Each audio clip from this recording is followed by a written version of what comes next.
Assalamualaikum warahmatullahi wabarakatuh. Selamat pagi teman-teman kelas 7 SMP Lab School VIP UMJ. Apa kabarnya hari ini teman-teman? Bunda harap semua dalam keadaan sehat walafiat ya. Ayah, bunda, adik kakak, dan semua keluarga di rumah dalam keadaan yang sehat. Amin. Teman-teman, pesan untuk minggu ini, teman-teman harus selalu semangat belajar ya. Meskipun kita tidak tatap muka secara langsung, namun semangatnya teman-teman itu akan menjadi motivasi belajar yang baik untuk kedepannya. Baik teman-teman, minggu ini kembali bersama Bunda Widya, kita akan mempelajari pendidikan Pancasila dan kewarganegaraan dengan materi norma dan keadilan. Oke, teman-teman semua, sebelum kita masuk ke dalam materi, alangkah baiknya kita awali dengan membaca doa. Yuk, kita baca doanya bersama-sama ya. Bismillahirrahmanirrahim. Rabbi zidni ilman warzuqni fahman. Amin. Baik teman-teman semua, kita akan masuk ke materi kita tentang norma. Nah, untuk di slide pertama ini, kita akan masuk ke pengertian norma. Nah, norma itu adalah aturan atau hukum yang berlaku pada suatu daerah atau wilayah, di mana norma yang ada pada daerah satu belum tentu sama dengan norma yang ada di daerah lainnya. Kemudian teman-teman, untuk keberadaan norma atau peraturan hidup itu sangat diperlukan untuk memberi petunjuk kepada manusia bagaimana dia bertingkah laku dalam masyarakat agar tercipta kehidupan yang tertib, aman, dan nyaman. Oke teman-teman semua, kita masuk ke dalam slide mengenai macam-macam norma. Ada norma agama, norma kesopanan, norma hukum, dan norma kesusilaan. Nah, 4 macam norma ini dilihat dari sumbernya. Nah, perlu diingat ya dan perlu dipahami. Berdasarkan sumbernya, dilihat dari sumbernya, macam-macam norma itu ada 4. Sekali lagi kita bacakan ya. Norma agama, norma kesopanan, norma hukum, dan norma kesusilaan. Oke, kita akan masuk ke slide yang menjelaskan asal mula norma dalam masyarakat. Teman-teman, ketika manusia hidup berdampingan satu sama lain, berbagai macam kepentingan akan saling bertemu. Tidak jarang itu mengakibatkan konflik. Nah, norma adalah aturan yang mengatur kehidupan bermasyarakat manusia, sehingga dapat menciptakan kehidupan yang aman, nyaman, dan tertib. Nah, untuk contoh realnya, kita ambil contoh kegiatan di kelas. Oke, teman-teman itu di kelas tidak sendiri, melainkan ada banyak sekali teman-teman lainnya yang juga ikut di kelas kita, sama-sama belajar dan sama-sama menjadi warga sekolah. Teman-teman, nah tentu saja antara teman-teman dengan teman-teman yang lainnya itu kan memiliki kepentingan masing-masing, kemudian memiliki pemikiran masing-masing, memiliki tujuan masing-masing. Antara anak yang satu dengan anak yang lainnya itu pasti memiliki sifat dan sikap masing-masing. Nah, di mana adanya norma, adanya peraturan di sekolah itu mengatur sikap daripada teman-teman. Ya, walaupun teman-teman itu bermacam-macam sifatnya, di mana teman-teman itu mempunyai berbagai macam kepentingan, kemudian tujuan. Nah, sehingga dengan adanya aturan itu bisa meredamkan konflik dan teman-teman bisa hidup rukun, aman, nyaman, dan tertib di sekolah. Nah, itu adalah contoh kecilnya. Kemudian di masyarakat. Oke, nah dalam suatu kehidupan di masyarakat, contoh di lingkungan terkecil di rumah adalah RT. Nah, satu RT itu tidak hanya terdiri dari satu orang, banyak sekali orang. Di mana orang-orang tersebut pasti memiliki pemikiran masing-masing kan?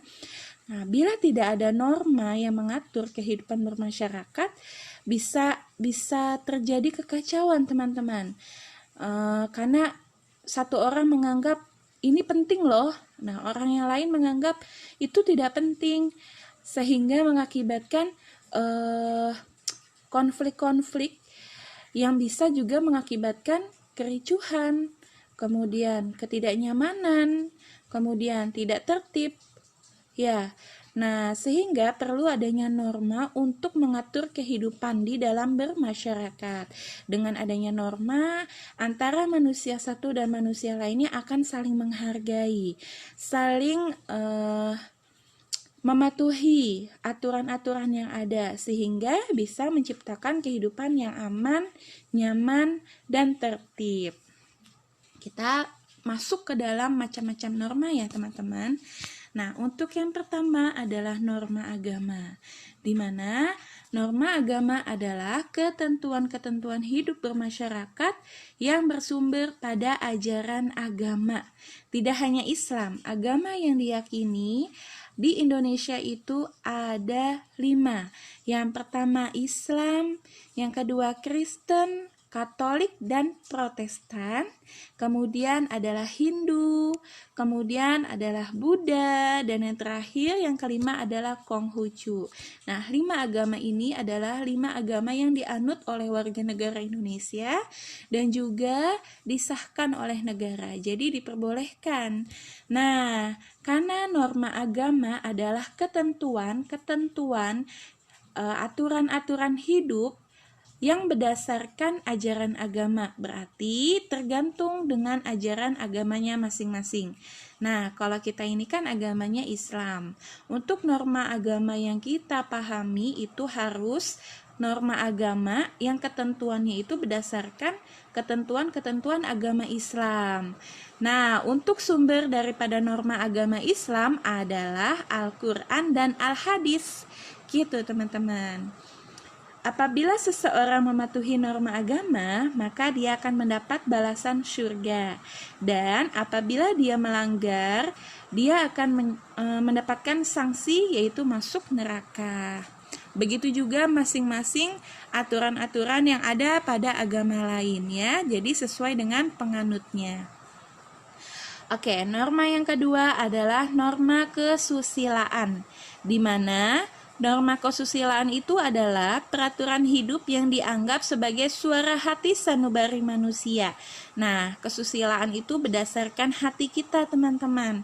Di mana contoh-contoh yang ada adalah 1.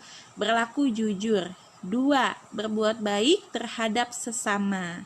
Nah, bila teman-teman memiliki hati yang baik, hati yang suci, hati yang bersih, berarti teman-teman telah mematuhi norma-norma kesusilaan yang berlaku di masyarakat. Oke, lanjut. Norma yang ketiga adalah norma kesopanan.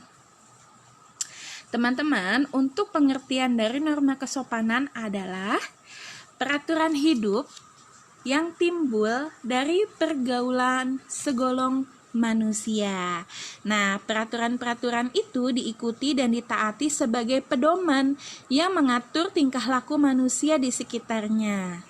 Di mana norma kesopanan itu biasa disebut sebagai ketentuan-ketentuan hidup yang berlaku dalam hubungan atau interaksi sosial di masyarakat. Nah, contohnya seperti di gambar, anak yang menghormati orang tuanya. Kemudian ada lagi contoh lainnya, misalnya tidak boleh meludah di lantai atau di sembarang tempat, tidak boleh membuang sampah sembarangan, dan lain-lain. Oke, lanjut ke norma selanjutnya adalah norma hukum. Untuk pengertiannya, norma hukum itu merupakan peraturan hidup yang dibuat oleh penguasa negara. Nah, sumbernya itu adalah undang-undang dan Pancasila.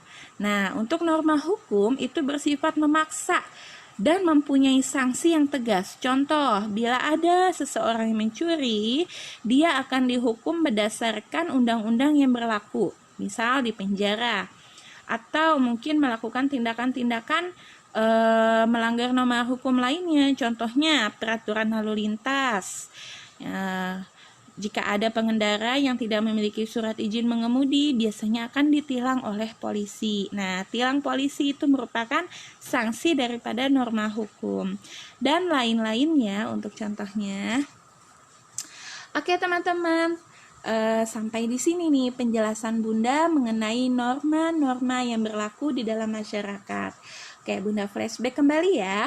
Untuk norma-norma yang berlaku di masyarakat berdasarkan sumbernya tadi ada 4, yaitu norma agama, kesopanan, hukum, dan kesusilaan. Oke, teman-teman, semoga pembelajaran hari ini bisa bermanfaat dan bisa teman-teman pahami serta diaplikasikan di dalam kehidupan teman-teman. Oke, Bunda tutup kelas kita pada hari ini dengan membaca hamdalah. Alhamdulillahirabbil alamin. Oke, Bunda pamit teman-teman. Billahi taufik wal hidayah. Wassalamualaikum warahmatullahi wabarakatuh. Semangat selalu.